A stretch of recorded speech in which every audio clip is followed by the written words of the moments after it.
gente pensa em Primeira Guerra Mundial, o que vem à cabeça? Provavelmente trincheiras, lama, Europa, não é? Mas e se essa imagem for só uma pequena parte de um quebra-cabeça imenso?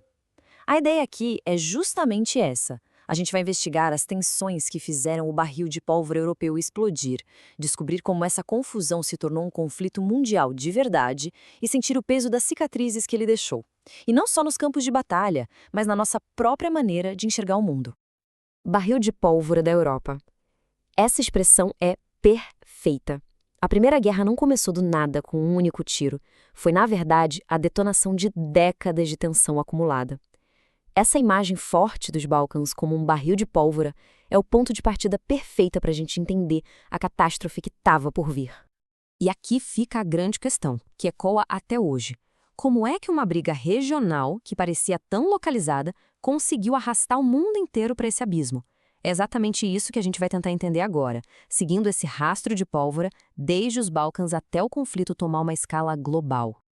Vamos começar então pelo ato 1, o barril de pólvora incendeia. Antes de 1914, os Balcãs eram muito mais que uma simples região geográfica. Pense num caldeirão fervendo, com etnias diferentes, velhos impérios ruindo e uma ideia nova, poderosa, chamada nacionalismo, que estava colocando fogo em tudo. E o que a gente tem aqui é o grande choque de mundos daquela época. De um lado, você tinha os velhos impérios, como o austro-húngaro e o otomano, gigantes com vários povos diferentes lá dentro que já estavam aos pedaços, sabe? E do outro lado, uma força novinha em folha e super explosiva, o nacionalismo. A ideia de que um povo com a mesma língua e cultura deveria ter seu próprio país. Era óbvio que isso ia dar problema. E para jogar mais lenha nessa fogueira, surge o pan-eslavismo. A Rússia se colocava como a grande protetora de todos os povos eslavos e, com isso, apoiava o sonho da Sérvia de criar uma grande Sérvia. O problema? Para isso acontecer, eles precisariam pegar territórios do Império Austro-Húngaro. E aí a coisa complica, porque a lealdade das pessoas não era mais só política, era quase tribal, baseada na origem, na língua. Essa cronologia aqui mostra que foi uma contagem regressiva para a explosão. O assassinato do Francisco Ferdinando em 1914 não foi a causa da guerra, foi só a desculpa final. Cada um desses eventos, o Império Otomano enfraquecido, a anexação da Bósnia, as duas guerras balcânicas, foi mais um passo em direção ao abismo. A guerra já não era uma questão de se ia acontecer, mas de quando. E então, a faísca vira um incêndio de proporções gigantescas. Agora, no ato 2, vamos ver como essa guerra que começou na Europa se tornou, de fato, uma guerra mundial. Aquela rede de alianças foi só o começo. O conflito se espalhou por oceanos e arrastou nações que, a princípio, não tinham nada a ver com a briga nos Balcãs. Inclusive um país em especial, o Brasil. O Brasil, no começo, só o observava de longe, afinal, a economia dependia de vender café para todo mundo e isso incluía a Alemanha. Só que a coisa mudou de figura quando a Alemanha declarou a tal da Guerra Submarina Irrestrita, o que significava, na prática, que os submarinos alemães podiam afundar qualquer navio de qualquer país sem aviso prévio. Quando os navios de café brasileiros começaram a ir para o fundo do mar, ficar neutro ficou impossível. E qual foi a primeira atitude do Brasil? Esse número aqui. 42. Esse foi o total de navios alemães que estavam parados em portos brasileiros e que foram imediatamente confiscados. Foi uma jogada bem pragmática que serviu como um adiantamento pelos prejuízos e, de quebra, ainda fortaleceu a marinha mercante brasileira da noite para o dia. Mas a participação brasileira não foi só confiscar navio, não. Foi muito mais diversa. No mar, a Marinha patrulhou uma área super importante do Atlântico, caçando submarinos. Em terra, uma missão médica foi para a França cuidar dos feridos na linha de frente. E até no ar, a gente participou, com pilotos brasileiros voando ao lado dos aliados, ganhando uma experiência de combate que mudaria para sempre as forças armadas do país. É claro que toda história de guerra tem seus episódios meio curiosos. E o Brasil tem um dos melhores, a Batalha das Toninhas. Tente imaginar a cena. Marinheiros super tensos, em alerta máximo, procurando periscópios de submarinos. E, de repente, eles atacam com tudo. O inimigo? Um cardume de toninhas. Ninguém se feriu, a não ser o orgulho da marinha e, claro, as pobres toninhas. Mas esse caso mostra bem o clima de tensão e paranoia que rolava no mar. Chegamos ao ato 3, as cicatrizes. E aqui a batalha muda de cenário. Não é mais na lama e no arame farpado, é na mente, na memória.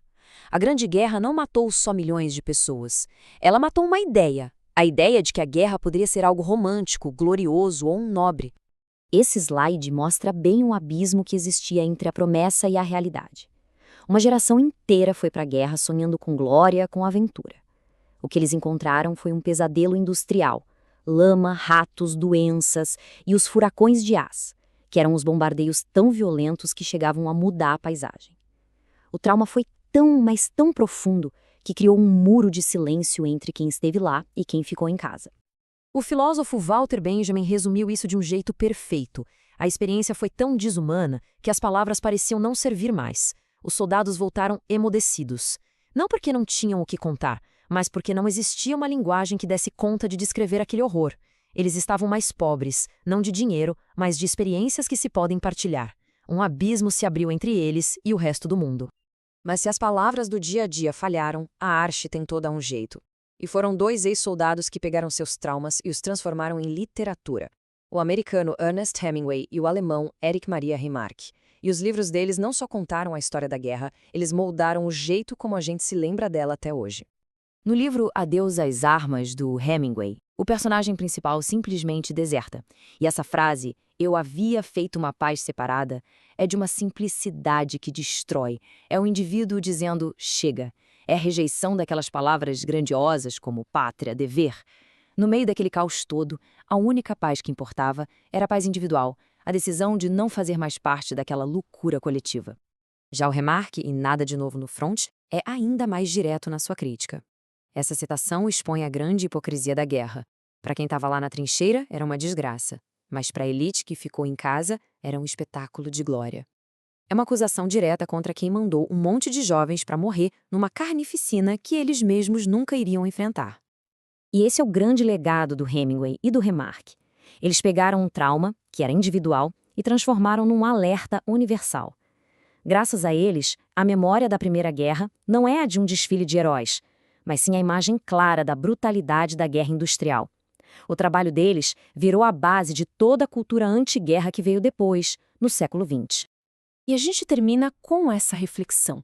Esses escritores colocaram no papel o que era impossível de dizer, por um motivo bem claro, para que ninguém se esquecesse, para que as próximas gerações não cometessem os mesmos erros. E isso nos leva à pergunta final.